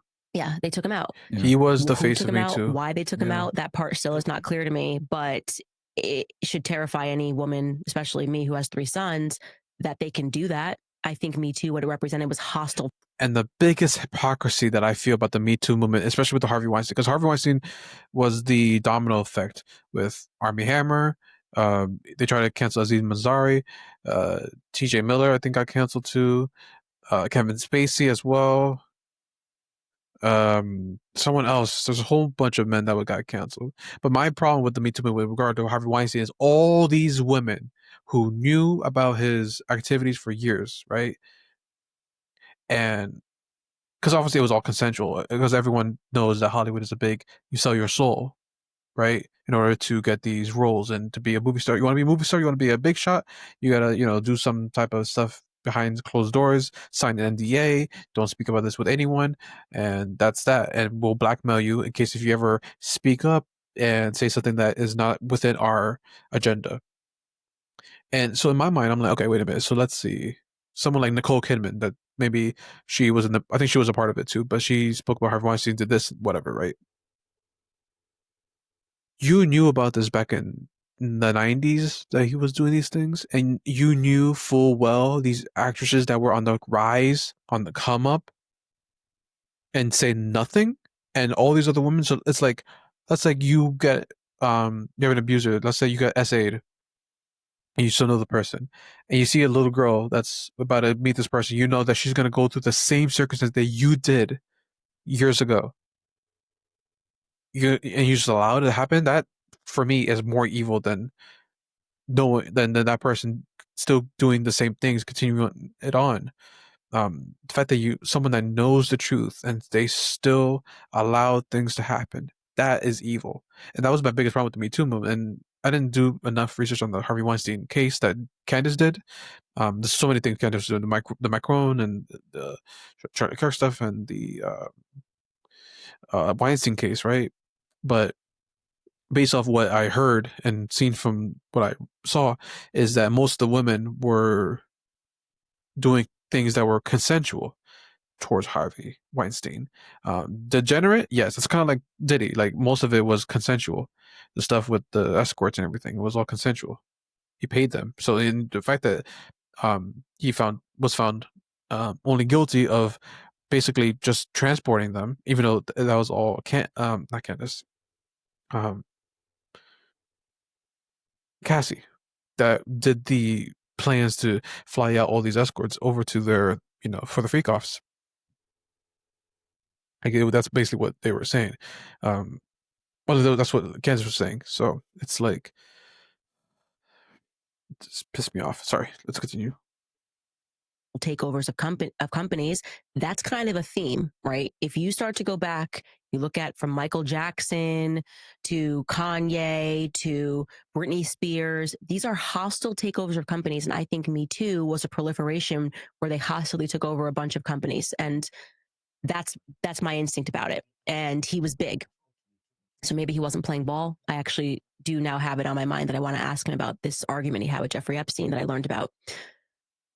I was very passionate about just telling the truth because the Me Too movement is problematic. I have a real investment in this. I have sons. Yeah. So I don't care what people think or need to think. I'm not voting for him to be my husband. I'm not voting for him to be the president of the United States. I'm not voting for him to be my pastor. I'm telling you that he was accused of something and the media completely lied to you about the circumstances. And it should terrify you because it means that our courts are corrupted, and they are. We know that. We know our courts are corrupted. Why? Maybe through the same system of blackmail. They've got judges in their pockets, but there is that's a part of the matrix. The court system is a part of it. And I give you credit because you're very brave for doing that, because just like with the George Floyd documentary that you did, which was going against the grain, right? A lot of people gave you slack for that, like, oh, why are you interviewing this pervert, and why are you going ahead and trying to destroy the legacy of George Floyd? So I give you a lot of credit for because I do think that this whole Me Too situation and false accusations is very real. It matters. Athletes and professionals are constantly getting accused of stuff. I mean, we can look at what's going on with Andrew Tate, where it's like every other month, something is getting dropped. There are lawsuits being dropped here, or they're finding out that this woman lied here, or there was I think a pro soccer player that recently got out after having his life destroyed. So this Me Too thing is a huge problem in the Western world. So let me ask you this with Charlie Kirk, because you're definitely one of the most outspoken people when it comes to the Charlie Kirk investigation and what's going on there. Obviously, you knew him personally. You guys have worked together for many years. I'll kind of just turn it to you, and you can just tell me, because you've been looking at this for a while now. It's almost it's over 2 months now. Can you take us through what you think happened on that day? What led you to believe that? And the timeline in general, who you think is actually responsible, who might be covering things up and everything like that. Yeah, so I can tell you that I view the Charlie Kirk assassination as a military hit. I do not know who called the hit yet, but it's military. There's no question in my mind that it was the military. Or foreign, or? Well, I don't view the U.S. military as being controlled by the U.S. I mean, there are a lot of people we've been globalized for a very long time. I don't know that there's a difference there's decisions that are made in Ukraine for America. I mean, this is the tentacles of the U.S. military. Yeah. It's a much broader and longer conversation that needs to be had. I mean, I think since JFK was assassinated, I don't know who's in control of anything, right? Much of what we see in the political realm is just an illusion. We're talking about what's happening in Congress, and decisions are made in boardrooms, in my view. With Charlie, I think that with everything that I have uncovered, there was very clearly a faith infiltration that happened. And I'm putting faith in quotation marks, because Charlie would have believed the people that came to him and told him to grow the organization and, to become the boots on the ground for faith. He cared very deeply about his faith. And the cast of characters and the pastors that are around him, rotten, very rotten. The McCoys, Rob McCoy, unbelievably rotten. And I've been covering a lot with him. And what it's looking like is that Calvary Chapel has been accused of tons in the past, and also accused of hostilely taking over well-meaning faith organizations and ministries, with Rob McCoy at the center of some of these scandals. It's looking to me like Turning Point's apparatus provided an opportunity. Now, who they're actually working for, what they're actually doing, I don't know. But I can tell you it is not about Jesus Christ. Okay. Okay. And this would explain why, for some unknown reason, Christian Zionist influencers have been losing their minds about the idea of investigating the Charlie Kirk assassination. Interesting. It's odd. Like, I looked up and I'm going, why are Christian Zionists trying to use Bible verses to say that we shouldn't question anything? I mean, everybody knows you were a cop. Mm-hmm. The first thing you do when there's been a murder is to look around at the money, the finances, and the people around him. Common sense. Like, and then you pair that with the actual impossible things that they are telling us. It was a Christian miracle. His neck just stopped a 30-06 from 150 yards away. It was just your modern Christian miracle, you know? That's Fed slop, but it's worse than that. It's Christian slop. People using the Bible to psychologically convince you, Jesus performed miracles, and this was just one of them. Charlie loved his faith. They're lying about weird stuff. I consider it a clue that they are lying about where Charlie was at in terms of his faith journey. They lied about the Hampton Summit. They lied about the fact that he had said, I have no choice but to abandon the pro-Israel cause. I just watched them all lie because I needed to see where all the stakes were. These are weird lies. Yeah.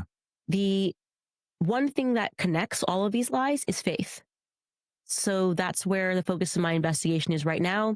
And I'm coming up, looking and going, all of these characters are dirty that were around him. So you're not going to hold up a Bible like a false prophet and tell me not to look here, or else I'm going to be condemned to hell. Because let me tell you how the Bible works, okay? Christ is king. What that means is truth is king.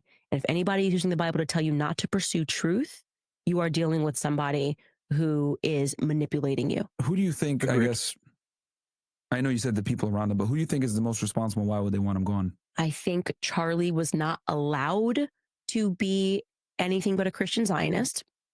And he was changing in the last few weeks. When I look at the timeline that I put together, some weird stuff, this Egyptian plane that was started tracking him everything began ratcheting up after Tucker Carlson hit the stage.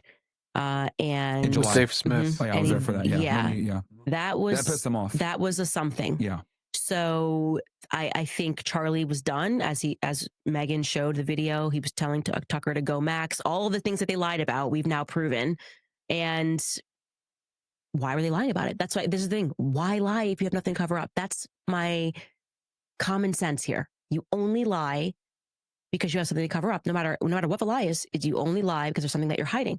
So if they had all come out right when Charlie died, if Seth Dillon, who pressed Charlie in the Hamptons, was like, oh my gosh, my biggest regret is the last time I saw Charlie, I was being such a jerk about the Israel. It was so stupid. And this is a reminder that you never know when you're going to see somebody last. It'd have been like, oh, okay, nothing to see here. It was like a full court press effort to lie about everything. Josh Hammer, he never blinked on Israel. He was on the text message chain where Charlie said 48 hours before he died that he was done with the pro-Israel cause. Why lie? That's my question. And I don't like the silence from Turning Point employees. I know for a fact one of them, I'm not going to name, has a text message from Charlie the day before he died saying they are going to kill me. Wow. Now, he was not referring to the trans lobby when he wrote that message. Yeah. So why not if you are his friend and you're interested in the truth, why wouldn't you tell the public that? Wouldn't you just come right out to the public and say, hey, I don't know what happened, but like Charlie thought they were going to kill him. Yeah. I do not like the way Turning Point is behaving. I've made that clear. And nobody is going to emotionally manipulate me and tell me that it's all good now. And to attack Turning Point would be to attack his legacy. Mm-hmm. Charlie told me years ago that he had, which I shared the messages, he was having a ton of visions and was telling me that Turning Point was going to be the death of him. He knew he was going to die young. And strangely knew that I was going to be the only person to defend him, right? I showed the messages. Yeah. I showed the messages. They tried to say it was fake and you pulled it up and yeah. So it's we're here now. And I'm going to defend him. And I'm going to figure out what happened. What are your thoughts on how Erica Kirk has been dealing with this and some of the people that are close to him, his manager, Mike and all them? Like, do you think they're just playing a role? Do you think they're involved? What are your thoughts on them in general? Some of the people in his closest circle. It is obvious to me that Mikey McCoy was the person that they wanted to launch as the new Charlie. That's very obvious. The way they brought his YouTube channel back with a speech from Mikey, and everyone was kind of trying to soft sell Mikey to us and was like, who's this kid? You're 23. Why are you the chief of staff of anything? You didn't go to college. Who are you actually? And you're brought in by Rob, your dad, who is dirty. I mean, very dirty guy. I covered more of that yesterday. He just gives me the sleaze and the ick. And it just is very strange that I felt like they tried to manipulate us into accepting this, almost like they had like, Mikey's going to be this person. Then we see Mikey, he's a hero, and he just walks away right after somebody. Like, that doesn't make any sense to me.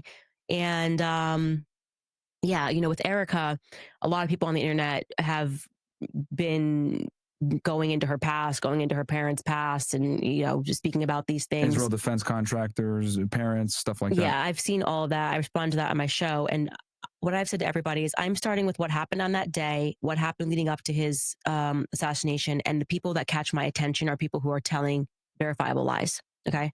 Erica thus far has not told any verifiable lies. She did not lie about the fact that he had St. Michael on him when he died. So there's two things. She could be on autopilot, and some people could be reading that the wrong way and thinking, oh, well, she's not acting right. Okay. Is she on autopilot because she fears something? Right. Again, we don't know what's happening behind the scenes, but you have to have some level of fear if you watch somebody get assassinated. I don't know. I just don't know. Yeah. And so people have been upset with me for not going, down the rabbit hole on my show about Erica's parents. People's parents are people's parents. They haven't yet come up in my investigation. If I find out that her parents were involved, and then it's going to catch my investigation. And there's nobody that will be spared once they come up, once they tell a lie, I come across something. I just literally have not come across anything with Frank Turek. Also, I haven't come across anything with Erica in my investigation. So, the shooter or the alleged shooter, you think they're a patsy? Of course, they're a patsy. I mean, come on, it's just so dumb. He wasn't even on campus that day. They can't show us one clear image, not even one. All of these cameras, Turning Point has everything in 4K. So shouldn't you have caught the shooter on the roof in 4K? Like, you had cameras everywhere that day. Every inch of that campus is covered. So do you think that was someone else that was running across? Absolutely. It wasn't Tyler? Absolutely. Okay. Someone that just, I don't even know if there was a person that sprinted that day, because everyone's forgetting. There was also a news report that came out a week before that somebody was on the roof, and a professor came out and waved the person. Now, they may have been dropping off a gun, dropping off the screwdriver. I don't know. Because there's one video, like one of the students had panned out where he was running. But that person who took that video that I had to track down, military. Really? Mm-hmm. Everybody's military in the story. Really? Mm-hmm. So the person that captured that, because I remember when it first broke out, that cell phone footage got released where the shot goes off, and for some odd reason, he's looking at the roof, and you see like a little speck running on the top. So that person that took that video was military. I got in touch with the person, and they didn't put the video up themselves. I had to go through 3 people. I'm like, so I'm supposed to believe you're like a college kid and you have nothing to do with anything. You just decide to randomly be like, oh, I got this video, but I'm going to send it through 3 people to have it released. Interesting. And also the Losey building, where the shot definitely did not come from, is the only place on campus that houses, I believe on the 3rd floor, according to my source, like the military something is in the Losey building. So there's a lot happening. All of that was just a show to mask who the real shooter was. I think it's way more likely that the shooter was in the audience or to the side of the audience. I think that's the more likely story, because he wasn't shot with a 30-06 first and foremost, and the bullet did not destroy his neck. I know that for a fact. Yep. And he actually 30-06 throws everybody off. But that was their plan. Yeah. Until I accidentally, which I didn't even process it at the time, revealed that the bullet didn't go through. Yeah. And then they kind of were like, oh, it was just a miracle. Actually, it was no 30-06. Yeah. The text messages are a bit strange too. And, this whole situation, I wish the government was being a bit more transparent, because this has an incredible amount of public interest. So it's like, look, dude, you guys probably should be more transparent on this, because government trust is down at its lowest when it comes to people trusting law enforcement, whatever. What are your thoughts on how the FBI and the state police are handling this in general? Because I know you've been critical. I think what's way more important is trusting Alexis Wilkins as a sensational singer, and the people like, be careful, she might sue you. I don't want to talk about like the feds right now. Like, they're doing what they have to. The more important thing is that this sensational country singer is left alone. We are just not a serious nation. I mean, I think if Putin's FBI director or put that out, Putin would just quietly have him assassinated or something. I don't know. Yeah. But we're just not a serious nation. That is just, they are tweeting like girls on TikTok right now. And it's embarrassing. It is so embarrassing. He should have been forced to resign. Trump should have made him resign for embarrassing us, because there's no way Putin's not laughing with his homies right now about that tweet. Mm-hmm. My girlfriend, my life partner. Yeah. We are. She sued a bunch of people. It's crazy. Crazy. Yeah. And obviously with his blessing. With his blessing, or you would say, hey, honey, not now. Yeah. Right. Like, this is a bad time. This is a bad time. I've got to be taken as a serious man. Optically. Yeah. Yeah. And of course, the opposite thing happens now, where everyone's now calling her a honeypot. And so what's she going to do? Like whack-a-mole, just sue everybody on the internet who's making a joke, sue Tim Dillon or something? Yeah. It's absolutely nuts. So it'd be fair to say, so you don't believe the official narrative. And I do agree with you. There's a lot of problems with it, right? Mm-hmm. We're between a 30-06. Why don't we have the full footage of him taking the shot, then running off? You're only showing him running. The text messages are strange. You don't even show us him taking the shot. Yeah, that seems like a pretty easy thing to do. That's one of my biggest issues, is they didn't show him taking the shot, but they have him running across the roof. So it's like, how do you not have him prone shooting the shot? Mm-hmm. So I guess, and I know you're still investigating and figuring everything out, but if you can kind of give me a quick summary, what do you think transpired in that day? Who do you think is responsible? Maybe a rough timeline. I know you're still filling parts in, but from what you have so far, what do you think? So this is a guess, and this is just like, if I had to guess right now where I'm at, and this, I think Tyler Robinson's only contribution was that he had his prints on the gun. I know that his prints were not the only prints that were on the gun, which is something that they haven't been honest about. Okay.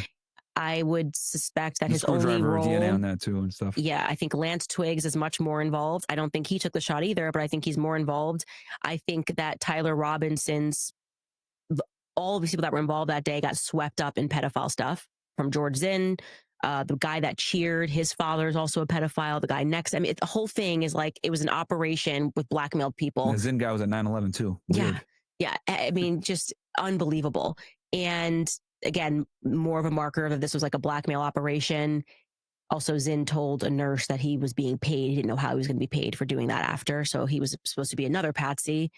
And because it was like immediate. Like he got like when this all broke out, he got arrested, and he was like, it was out in the news like immediately. Mm-hmm. Multiple people involved that day. One person maybe just supposed to run across the rooftop. Another, I think Tyler Robinson, all his job was to pick up clothes. Mm-hmm. I think literally he didn't step foot on campus that day. And his job was to get rid of the clothes next to the Dairy Queen into some cemetery, which I broke. And the FBI is not disputed, but they decided to monitor the Dairy Queen afterwards and send some feds there. And so his role was to pick up clothes. I think Lance is actually the one that's walking in the backpack. But the TMZ footage, the maroon. Yep, I think that's Lance. And I don't know who was walking up the stairs. I think that's a whole different person, because they don't even look like they have the same body. Okay. And that's how you do a nice feather operation. You got a bunch of patsies doing different roles, and then it shows the video of the stairway footage either, which is another thing that's strange. Yep. Yeah. Okay. Well, no, I mean, I see there's a lot of, and I said it before, they've created more questions than answers. Right. Which is obviously the problem here. But I know we're short for time here, so I'll just where can people find you? I mean, everywhere. Yeah, you're everywhere. Yeah, at your local podcast, courthouse. Your local courthouse being sued. If you'd like to find me, your local news station being called anti-Semite. Oh, one last thing. Do you think, because I know Turning Point, they had said something about, we're going to go after anyone that's saying anything. Have they reached out to you at all or contacted you? Because you're probably one of the most outspoken critic of what's going on with this investigation. Happy to have any person at Turning Point on my show to discuss anything that I'm saying, to make any corrections about anything that I'm saying. They can make a statement for all I care. I'm not going to stop investigating this until we're told something that makes sense, makes rational sense. And you're not going to tell me, like you do with Israel, that I'll get into heaven if I just ignore how Charlie Kirk was killed. Like, we're not going to play that game. And this is personal for Candace. Something that makes sense, or you have an enemy of me. That's pretty much it. And if you didn't want people, nothing's going to stop Candace from investigating, bro. She will, if this will take her whole life to find out the truth, she will prying into she will go through this narrative. maybe you shouldn't have executed him publicly. Yeah. Maybe you should have pretended he choked on an egg or something, like you did with that rapper a long while back when he started asking questions about things. Not a good idea to get everyone emotionally invested in the story and then to tell them to shut off their emotions. No, I mean, you've been doing an incredible job of putting a lot of pressure on them, right? So hopefully we, get answers here, because what they have out right now just simply doesn't make sense. So, right. So thank you so much, Candace. I appreciate it. Thank you. So great. Yeah. And also thank you for being so patient, because I know my schedule's so crazy with with so many kids. And so it's like, we just got to make it happen. I was like, just get them down here. Yeah, you're a mom, you have a family, so I totally understand it. So thank you so much. Anytime. Great interview by Myron. Shout out to Candace. Myron, Candace, Andrew Tate, Sneeko, Tucker Carlson. Nick Fuentes already said, right? We need to protect these people as much as possible. And I miss every day. I miss Charlie Kirk more and more. It makes me truly sad, and I miss him.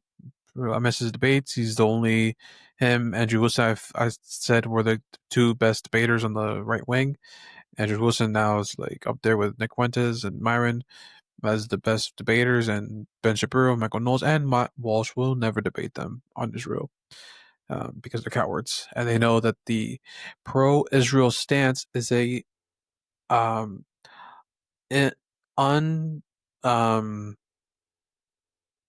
indefensible argument. So, yeah, that's thank you guys so much for watching. Be sure to subscribe to Candace, and shout out to Myron Gaines who subscribed to his channel. We could scroll down here. Wow, this guy 198,000 views. So I'm gonna try to upload this as fast as possible. Any comments? Subscribe to the channel. Let me know your thoughts, and see you guys in the next video. God bless. Have a blessed week, and let's reach 2K subscribers, guys. All right.